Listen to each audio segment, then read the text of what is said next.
विश्वामित्र का आश्रम कैसे बना सिद्धाश्रम। एक बार की बात है, राम भगवान जी चलते चलते वे वन के अंधकार से निकलकर ऐसे स्थान पर पहुँचे जो भगवान भास्कर के दिव्य प्रकाश से आलोकित हो रहा था और सामने नाना प्रकार के सुंदर वृक्ष, मनोरम उपत्यका एवं मनोमुग्धकारी दृश्य दिखाई दे रहे थे। रामचंद्र ने विश्वामित्र से पूछा, हे मुनिराज, सामने पर्वत की सुंदर उपत्यकाओं में हरे हरे वृक्षों की जो लुभावनी पंक्तियां दृष्टिगत हो रही हैं, उनके पीछे ऐसा प्रतीत होता है कि जैसे कोई आश्रम है। क्या वास्तव में ऐसा है या यह मेरी कल्पना मात्र है? वहाँ सुंदर सुंदर मधुरभाषी पक्षियों के झुंड भी दिखाई दे रहे हैं, जिससे प्रतीत होता है कि मेरी कल्पना निराधार नहीं है। विश्वामित्र जी ने कहा, हे वत्स, यह वास्तव में आश्रम ही है और इसका नाम सिद्धाश्रम है। यह सुनकर लक्ष्मण ने पूछा, गुरुदेव, इसका नाम सिद्धाश्रम क्यों पड़ा? विश्वामित्र जी ने कहा, इस संबंध में भी एक कथा प्रचलित है। प्राचीन काल में बलि नाम का एक राक्षस था। बलि बहुत पराक्रमी और बलशाली था और समस्त देवताओं को पराजित कर चुका था।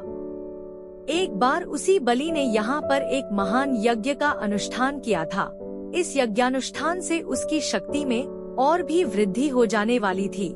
इस बात को विचार करके देवराज इंद्र अत्यंत भयभीत हो गया। इंद्र समस्त देवताओं को साथ लेकर भगवान विष्णु के पास पहुँचा और उनकी स्तुति करने के पश्चात उनसे प्रार्थना की, हे त्रिलोकीनाथ, राजा बलि ने समस्त देवताओं को परास्त कर दिया है और अब वह एक विराट यज्ञ कर रहा है।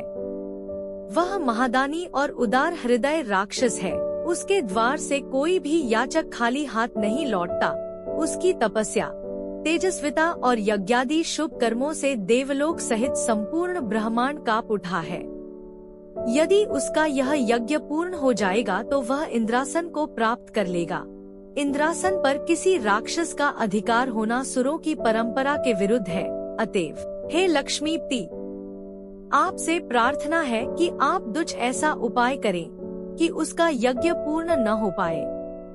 उनकी इस प्रार्थना पर भगवान विष्णु ने कहा, आप सभी देवता निर्भय और निश्चिंत होकर अपने अपने धाम में वापस चले जाएं।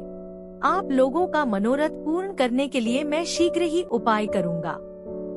देवताओं के चले जाने के बाद भगवान विष्णु वामन, बौने का रूप धारण करके वहां पहुंचे जहां पर बलि यज्ञ कर रहा था।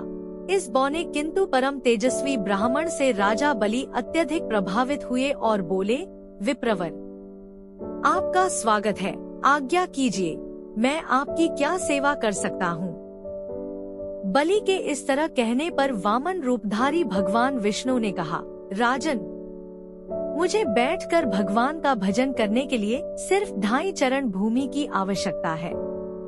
इस पर राजा बलि ने प्रसन्नता पूर्वक वामन को 2.5 चरण भूमि नापने की अनुमति दे दी।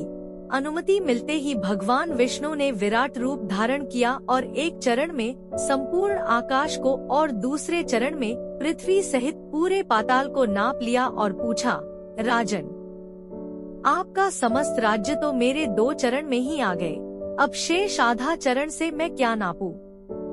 बलि के द्वार से कभी भी कोई याचक खाली हाथ नहीं गया था। बलि इस याचक को भी निराश नहीं लौटने देना चाहता था। उसने कहा, हे ब्राह्मण, अभी मेरा शरीर बाकी है, आप मेरे इस शरीर पर अपना आधा चरण रख दीजिए। इस पर भगवान विष्णु ने बलि को भी अपने आधे चरण में नाप लिया। बलि का यह दान इतना महान था कि बलिदान के नाम से विख्यात हो गया।